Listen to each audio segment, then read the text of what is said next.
Welcome back. I'm Alan Devlin. And I'm Lana Zach. Former President Trump has won the presidency and defeated Vice President Harris to become the 47th president of the United States. Trump declared victory early this morning in West Palm Beach, Florida, alongside his family and running mate J.D. Vance. During his speech, he said he would fight for Americans with every breath in his body. At 78 years old, Trump will be the oldest president to ever assume office. He will have help in Congress as CBS News projects Republicans were actually able to flip the Senate in their favor.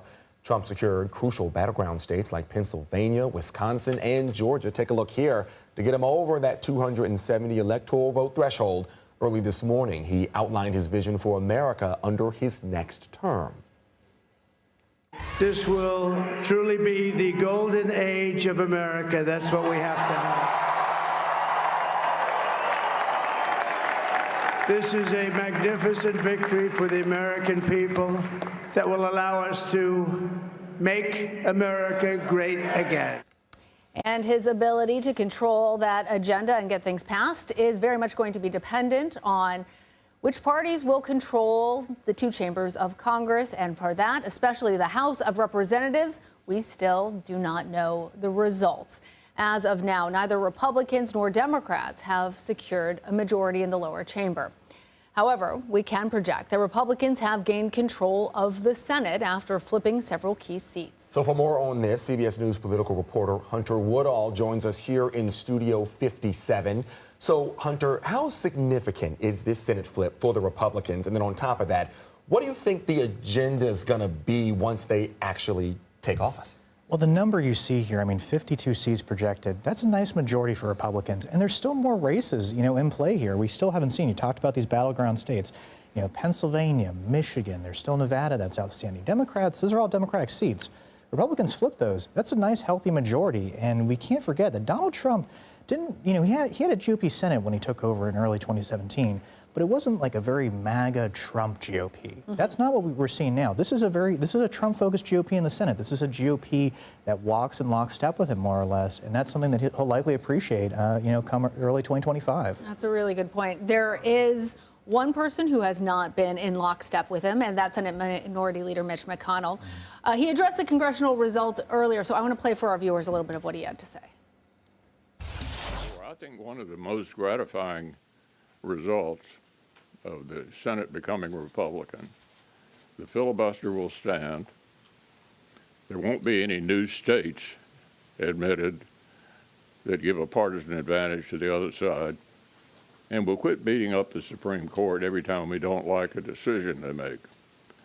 So I think this shifting to a Republican Senate majority helps control the guardrails to keep people who want to change the rules in order to achieve something they think is worthwhile is not successful. And so there is a lot to unpack there, Hunter. Not the least of which is that McConnell said he was going to step down from his leadership position after the election. Who might we see him replaced by, and what will that portend for Trump's agenda? Well, this is one of the most interesting races in Washington, in the coming weeks. So you have South Dakota Republican Senator John Thune. You have Texas Senator John Cornyn. Very much they've been in GOP leadership and other roles. They're well known. They're well liked by Republicans. Then you also have Florida Senator Rick Scott, somebody who challenged McConnell a few years back, much more aligned with Trump. But again, this is a GOP that really does work with Trump, seems to like Trump at this point, so you're likely to see more of that approach. And what I'm so struck by hearing McConnell's words, I mean, he's been the leader on the Republican Party in the Senate since 2007. This is a massive change for Senate Republicans. So at the same time, we're still awaiting the results in several House races at this time. That one was not as easy or discernible late last night or early this morning. I know you've been on the clock for quite a while now. I understand it could be a pretty long while before we actually know what that's going to look like. That's absolutely true. And, that's the thing, sometimes the House just does take a while because even going through the math last night, as I had my, legal notepad out there, it was interesting because Democrats, they would win a seat in New York and then they would lose a seat in a state like Michigan. There's close races in Pennsylvania. Democrats were playing more defense last night than they likely anticipated. That's a big challenge when Republicans are having some success. There have been redrawn seats where they're winning in North Carolina. And right now, I mean, Republicans, Democrats, it's easy to see path for both of them. And it really will come down, I believe, to the California seats.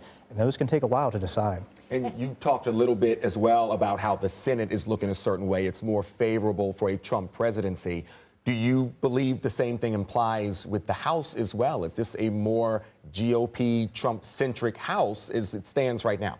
Well, there's a bedrock of that very Trump, focused GOP in the House. And I did an analysis a few weeks before the election. Over 100 Republicans who objected to the election results on Jan 6th and the early hours of Jan 7th, they were running for re-election to the House or running for another term in the House. That just tells you how much of Trump's allies are really in that chamber, and that's just the bare minimum. And it's an interesting point that you raised earlier, that in the last go of the Trump presidency, there were Republicans that did not support his agenda. In this case, we're looking at a very different makeup of those members of Congress.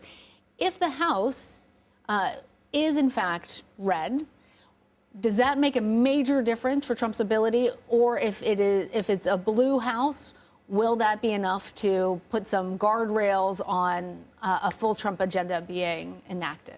Well, that's the fascinating thing. I mean, the Senate is really the easiest way. If Democrats had held on there, that would have been a major way to sort of change what Trump could have done. And we did hear McConnell talk about how the filibuster will stand. So there is still some level of Democratic input, I guess, into the process. Exactly, and that's a great point. And the Senate always is more bipartisan, mostly because of that, threshold of, hey, you need likely 10 votes of the support from the other party to do that. But it's fascinating because, for the House, if Democrats don't win this is a unified control for Republicans in Washington. And, Trump has laid out an agenda that he clearly thinks he can execute this time because he thinks, I'm going to staff, he's going to staff his administration with allies, not, people that he feels like turned on him in the past. That can make for a very different and potentially more focused Trump presidency. Yeah, I took the words right out of my mouth there. I do believe this is going to look a lot different from his first term. Hunter, as always, thank you. Thanks, Hunter.